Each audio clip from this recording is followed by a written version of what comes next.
भारत विविधता से भरा देश है, जहाँ प्रत्येक राज्य की अपनी संस्कृति, परंपरा और जैव विविधता है। असम, जो उत्तर पूर्व भारत का एक प्रमुख राज्य है, न केवल अपनी चाय, रेशम और ब्रह्मपुत्र नदी के लिए प्रसिद्ध है, बल्कि यहाँ की समृद्ध जैव विविधता भी इसे विशिष्ट बनाती है। इस जैव विविधता का प्रतीक असम का राज्य पशु एक सींग वाला गैंडा है, जिसे भारतीय गैंडा या ग्रेट इंडियन राइनो भी कहा जाता है। एक समय में ये प्रजाति भारत, नेपाल, बांग्लादेश, पाकिस्तान और म्यांमार तक फैली हुई थी, परंतु अब ये मुख्यतः भारत, असम, पश्चिम बंगाल, उत्तर प्रदेश और नेपाल के कुछ संरक्षित क्षेत्रों तक सीमित है। भारत में इनकी सबसे अधिक आबादी असम के काजीरंगा राष्ट्रीय उद्यान में पाई जाती है। असम सरकार ने एक सींग वाले गैंडे को राज्य पशु घोषित किया है, क्योंकि ये राज्य की प्राकृतिक विरासत का एक प्रमुख अंग है। ये संरक्षण प्रयासों की सफलता का प्रतीक बन चुका है। ये काजीरंगा नेशनल पार्क की पहचान है, जो यूनेस्को की विश्व धरोहर स्थल है। इसका केवल एक सींग होता है, जो 25 से 60 सेंटीमीटर लंबा हो सकता है। सींग केराटिन, बालों और नाखूनों के समान प्रोटीन से बना होता है। नर और मादा दोनों में सींग होते हैं। मोटी और कवच जैसी त्वचा इनकी होती है।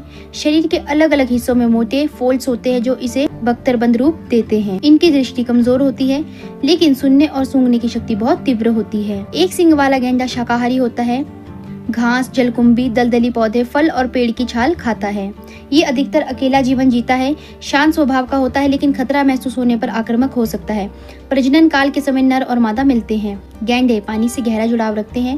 वे दलदली इलाकों में रहना पसंद करते हैं और दिन में कई बार कीचड़ में लौटते हैं। मादा गैंडा 3 से 4 वर्षों में एक बार संतान देती है।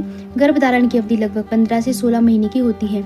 एक बार में एक ही शावक जन्म लेता है। शावक 3 वर्षों तक मां के साथ रहता है। असम की सांस्कृतिक और धार्मिक परंपराएं प्रकृति से गहराई से जुड़ी हुई है।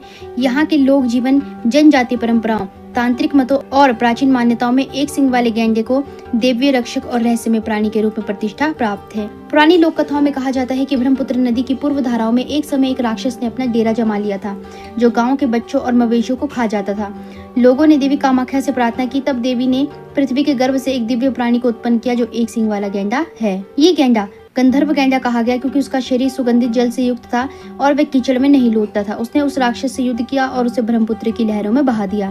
कहते हैं कि तभी से ये गैंडा असम की धरती का रक्षक बना। इस कथा के अनुसार असम में जब भी प्राकृतिक आपदा आने वाली होती है, तो काजीरंगा क्षेत्र के आसपास के लोग मानते हैं कि गैंडा पहले से संकेत देता है, जैसे अचानक जंगल से निकलकर गाँव के पास आ जाना या गर्जना करना।